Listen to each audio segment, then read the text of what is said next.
मेष लगन शनिदेव सप्तम स्थान में। जय माता की मित्रों, हम लोग मेष लगन की चर्चा कर रहे हैं और शनिदेव अगर सप्तम स्थान में होते हैं तो कैसे फल हम लोगों को प्राप्त हो सकते हैं, आज उसकी चर्चा करेंगे। तो जैसा कि पाठों का नियम है, सप्तम स्थान मेष लगन मतलब तुला राशि। तुला राशि के अंतर्गत चित्रा नक्षत्र का तीसरा और चतुर्थ चरण आएगा, उसका स्वामित्व मंगल देव को प्राप्त है। स्वाति नक्षत्र के चारों चरण आएंगे, उसका स्वामित्व राहु देव को प्राप्त है।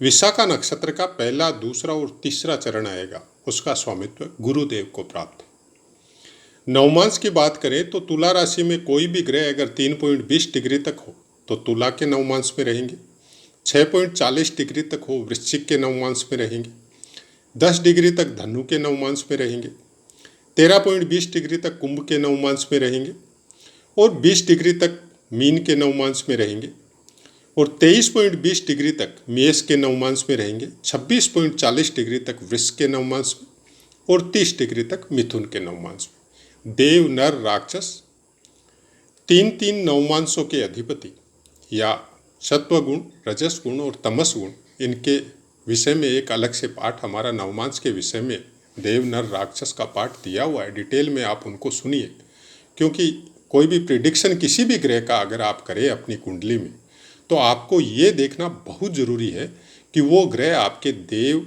नवमांश में है, राक्षस नवमांश में है या मनुष्य नवमांश में है, क्योंकि इसके अंदर प्रिडिक्शन में आपको बहुत ज़रूरत पड़ेगी। आप सामने वाले का स्वभाव, सामने वाले का काम करने का तरीका बहुत कुछ जान सकते हैं इनके द्वारा।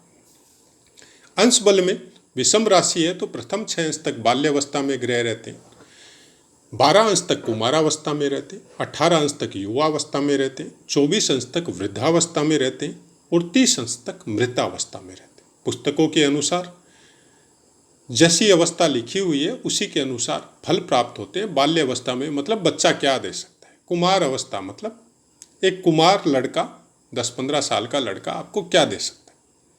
वैसे युवा अवस्था संपूर्ण युवा सब कुछ दे सकता है। वृद्ध अवस्था आपको ज्ञान दे सकता है, फिजिकली स्ट्रांग नहीं होता है। और मृत अवस्था मतलब जाने का समय हो गया, अब आपको क्या देने वाला है, कुछ नहीं मिलने वाला सिवाय आशीर्वाद के। तो आप क्या प्राप्त करना चाहते हैं, ऐसा ही कुछ ग्रहों का अंश बल के विषय में जब बोला जाता है तो इस तरह से हम लोग इस अंश बल को समझते हैं, जो पुस्तकों के द्वारा नवमांश का जो बताया गया वो पुस्तकों के द्वारा, नक्षत्र का जो बताया गया वो पुस्तकों के द्वारा, और कारक भाव अष्टम और द्वादश है शनिदेव का, वो भी पुस्तकों के द्वारा है। लेकिन आप इसको लगाएंगे कैसे, समझेंगे कैसे, वो आपके अभ्यास पे निर्भर करेगा। आप अलग तरह तरह की कुंडलियों में जब आप देखेंगे तो ये नवमांश का फल, वर्गोत्तम नवमांश का फल, अंश बल का फल, बहुत कुछ आपको परिवर्तन मिलेगा, बहुत कुछ चेंज मिलेगा। लेकिन पुस्तकों के द्वारा, इनके द्वारा हम लोग उस ज्ञान को प्राप्त कर सकते हैं जो अभ्यास में हम लोगों को बहुत काम आता है। तुला राशि सप्तम स्थान ऊंच का बोला जाता है। हालांकि हम ऊंच और नीच में इतना ज़्यादा कोई इफेक्ट हम नहीं सोचते हैं, लेकिन जानने के लिए पुस्तकों के द्वारा ये हम लोगों को जानना पड़ेगा कि ऊंच में बैठे हुए ग्रह आपको उच्च दृष्टि नहीं देखते हैं। ये ध्यान रखिएगा, जो हम लोगों को सुनने को मिलता है कि नीच दृष्टि से देख रहा है, उच्च दृष्टि से देख रहा है, ये सब भ्रामक जानकारियाँ हैं। इनके विषय में इतना प्रताड़ित होने का और अपने दिमाग को कुंद करने की कोई ज़रूरत नहीं है। दृष्टि दृष्टि ही होती है, वो कैसा बलवान है वो आपको देखना है। यहाँ पे शनिदेव दिग्बली होते हैं, पश्चिम दिशा के स्वामी, सप्तम स्थान पश्चिम दिशा है। तो कोई भी ग्रह जब दिग्बली होता है तो वो आपको उच्च से भी ज़्यादा बली होता है। मान लीजिए यहाँ पे नीच राशि में बैठ जाता है, किसी का तुला लग्न हो और मेष में यहाँ बैठ जाए तो क्या वो क्षीण हो जाएगा, क्या वो खराब फल देगा? नहीं, वो भी दिग्बली होगा और बल की मात्रा में उसके बढ़ोतरी होगी। शनिदेव के विषय में बहुत कुछ बोला जाता है, विच्छेदात्मक ग्रह है, आपकी बुद्धि को कुंद कर देता है, आपके रिश्तों को खत्म कर देता है। बहुत कुछ जो चैनलों में जो मतलब जितनी भी उल्टा पुल्टा गलत जो मन में आया वो बता दिया जाता है, और उसको सुन के फिर हम लोग अपनी कुंडलियों में देख के कि हमारे सप्तम स्थान में शनिदेव है तो फिर हम भागते हैं ज्योतिषियों की तरफ। का ज्योतिष क्या आपका फ्यूचर चेंज कर सकता है? अगर फ्यूचर चेंज कर सकता होता तो भगवान के जन्म के समय में तो आज से 1000 गुना ज्यादा डेवलप ज्योतिषी थे, तो फिर उनका उन्होंने क्यों नहीं किया? तो ये सब चीज़ों से थोड़ा अपने दिमाग को थोड़ा कूल रखिए। कोई भी ग्रह कभी खराब फल नहीं देता है। खराब फल को इनवाइट हम लोग करते हैं अपने कर्मों के द्वारा, अपने कामों के द्वारा, अपनी महत्वाकांक्षाओं की वजह से, अपनी गलतियों की वजह से। इस सॉफ्टवेयर में जो कुछ हम लोग डालते हैं ये भी एक तरह का ब्रह्मांड का सॉफ्टवेयर है, जिसके कीवर्ड है 9 के 9 ग्रह, 28 नक्षत्र, बाकी जो भी कुछ दृष्टियां है, ऊंच नीच है, वो सब। तो हम जिस चीज़ को क्लिक करते हैं उसके अनुसार हम लोगों को प्रिडिक्शन निकल के आता है और हम लोगों का फ्यूचर वहाँ पे डिसाइड होता है कि आज हम लोग ये काम कर रहे हैं तो उसका रिजल्ट हम लोगों को 3 महीने, 3 साल या 30 साल बाद में मिलेगा। आज कोई बच्चा पैदा हुआ है तो पैदा होते ही तो वो सब कुछ देना चालू नहीं करता है, उसको जवान होते होते समय लगता है। उसी अनुसार जो कर्म अभी आपने किया है उसको फल, आप अगर गॉड गिफ्टेड हैं, पहले से एक्टिव है बाकी ग्रह, तो आपको तुरंत मिल जाता है, नहीं तो आपको वेट करना पड़ता है। अब वो अच्छा काम किया है तो अच्छे फल मिलेंगे, बुरा काम किया है तो बुरे फल मिलेंगे। अगर तुरंत मिल जाता है तो आप गॉड गिफ्टेड है कि आपको तुरंत मिल गया। कोई भी बुरा काम किया और तुरंत रिजल्ट मिल गया, आपको समझ में आ जाएगा कि हमने गलत किया था, आज के बाद में ये सब नहीं करेंगे। लेकिन अगर देरी से मिला तो उतना ही नहीं मिलेगा, ये ध्यान रखिएगा। वो विथ ब्याज मिलेगा, विथ इंटरेस्ट मिलेगा। प्रारब्ध का अपना एक कर्तव्य है जो आपके ऊपर और हम सब के ऊपर फलीभूत होता है, और शनिदेव उसके कारक है। काम आपको करना है, काम का फल देने का काम शनिदेव का है, और शनिदेव यहाँ पे दिक्बली होते हैं। इस पाठ को, इस बात को, इसको इस तरह से समझना पड़ेगा आपको कि शनिदेव क्या क्या चीज़ों के कारक है। अध्यात्म के कारक है, ज्ञान के कारक। कौन सा ज्ञान? जो आत्मा में प्रेजेंट है, जो आत्मा में आपकी ज्योति है, जिसके द्वारा आप ईश्वर को प्राप्त कर सकते हैं, वो ज्ञान। व्यवहारिक ज्ञान की जरूरत नहीं है शनिदेव को, वो व्यवहार में इतना विश्वास नहीं रखते, वो कर्मों में विश्वास रखते। आप कैसे काम कर रहे हैं बता दिया गया। शनिदेव के ऊपर सूर्य की दृष्टि नहीं पड़ती है, वो सूर्य की दृष्टि नहीं लेने चाहते हैं। आप सोचिए कि आपको किसी की जरूरत नहीं है, आप अपने आप में संपूर्ण हैं, सब कुछ आपके पास है, आपको किसी की भी जरूरत नहीं है। उसको मंदगामी बता दिया गया। तो मंदगामी है, तुरंत फल देते हैं, बाद में फल देते हैं। ये सब ज्योतिष शास्त्र के विषय है, सब्जेक्ट है। लेकिन मंदगामी समझ के 2.5 साल एक राशि में रहने की वजह से आप उसको ये मत समझिए कि आपको फल लेट से मिलेंगे, नहीं। हर कुंडली में शनिदेव एनी टाइम आपको फल देते हैं। उनका अपना एक तरीका है। चंद्रदेव का गोचर के हिसाब से शनिदेव की रश्मियों का प्रभाव हर आदमी के ऊपर पड़ता है। वो सूर्य से चाहे कितनी दूर हो, चाहे सूर्य की रोशनी उनको मिल रही है या नहीं मिल रही है, वो फल सूर्य देव को भी देते हैं और बाकी ग्रह को भी देते हैं।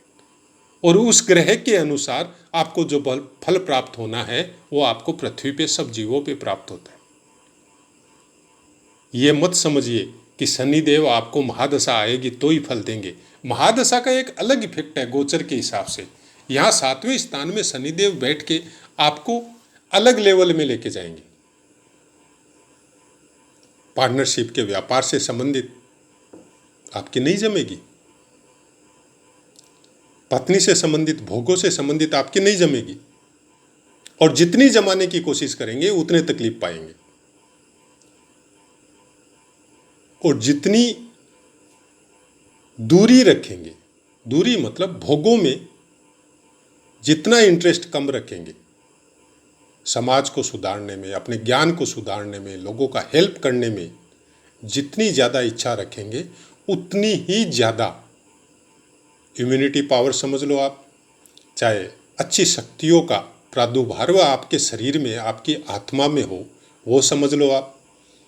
आपके उस ज्ञान की प्राप्ति आपको हो जिस ज्ञान के द्वारा आप परमपिता को प्राप्त कर सकते हैं, उसको समझ लो आप। वो सब चीज़ें आपको प्राप्त होगी, क्योंकि शनिदेव बहुत बलवान होते हैं। यहाँ पे इस दिशा में बैठ के शनिदेव में बल की मात्रा बहुत ज़्यादा होती है, और वो आपको बार बार टोकेंगे, बार बार रोकेंगे। अगर आपकी भोगों में रुचि है, अगर आपकी महत्वाकांक्षाओं में रुचि है, जो अपने आप को बड़ा बनाने के लिए, समाज में बड़ा दिखाने के लिए, धार्मिक में कामों में भी आडंबर करने की वजह से जो कर्म दुष्कर्म आप करेंगे, उसका फल तुरंत मिलेगा आपको। ये ध्यान रखिएगा। वो बार बार आपको रोकेंगे, बार बार ऐसा कुछ काम आपके साथ करेंगे कि आपको इशारा मिलेगा कि हम गलत कर रहे हैं, हमको सुधार करना है। क्योंकि तीसरी दृष्टि आपके नवम स्थान पे जाएगी। पिता से ट्यूनिंग हो सकती है, धर्म के मामले में आडंबर हो सकता है आपके अंदर। जब आप लगन को देखेंगे यहाँ पे बैठ के शनिदेव पूर्ण दृष्टि से, तो कुछ छोटी मोटी बीमारियाँ वायु से संबंधित, पित्त से संबंधित कुछ न कुछ प्रॉब्लम, या जोड़ों के दर्द से संबंधित कुछ न कुछ प्रॉब्लम आपके दिमाग के अंदर ये सेटिंग होते रहेगी। मतलब विल पावर को कुछ डाउन करने की कोशिश करेंगे। कब?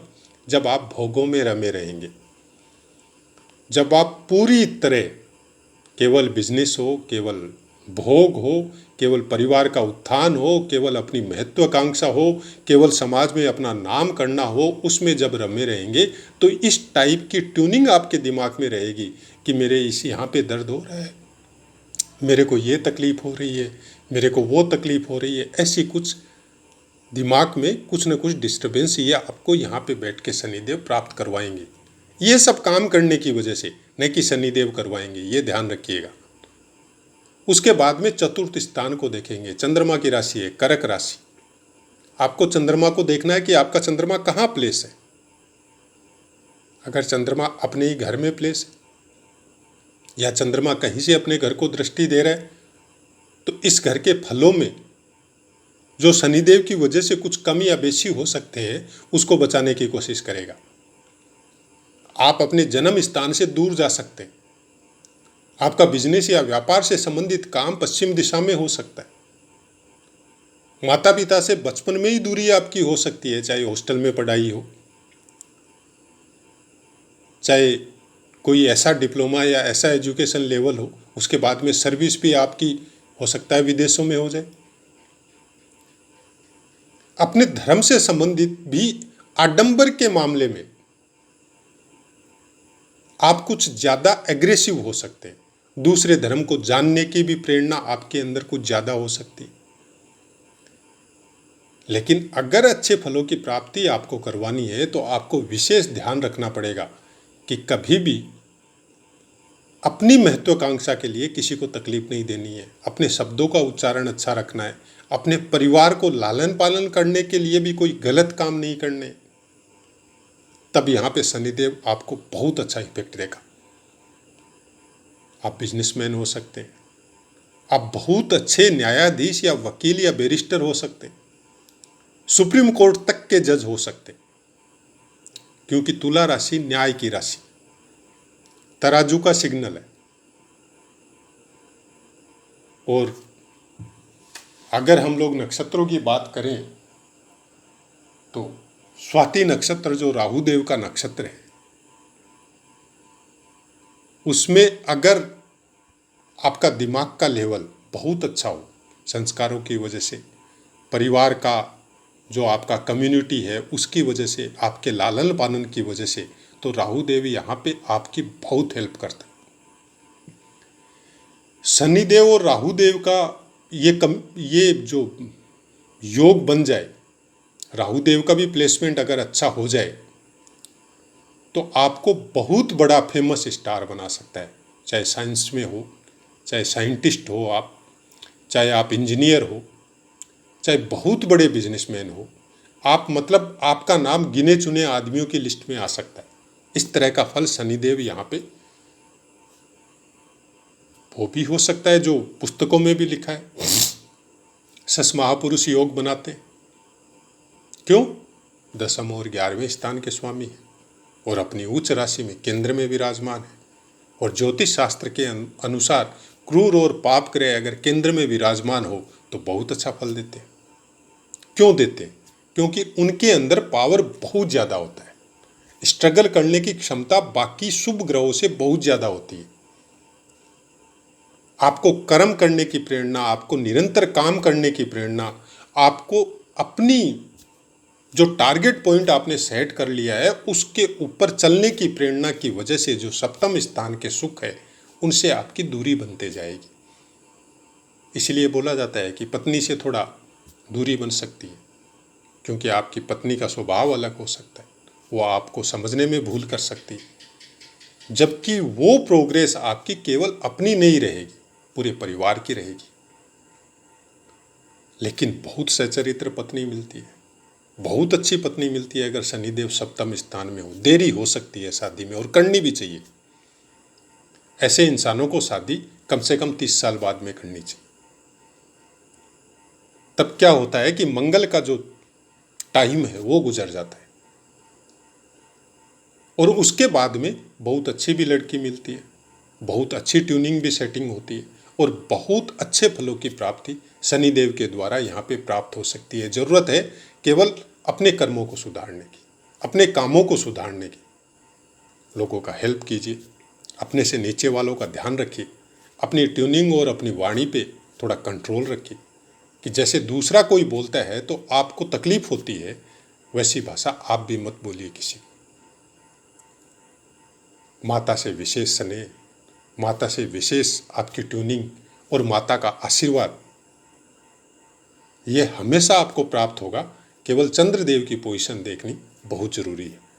तो आशा है मित्रों पाठ समझ में आया होगा। पाठ से संबंधित कोई बात हो तो आप कमेंट कीजिए, आपको 100% आंसर मिलेगा। अब अपनी वाणी को विराम देते हैं और कोशिश कर रहे हैं कि ग्रहों के द्वारा जो गलत फल बताए जा रहे हैं या गलत धारणा बना दी गई है, खासकर शनि, राहु, केतु,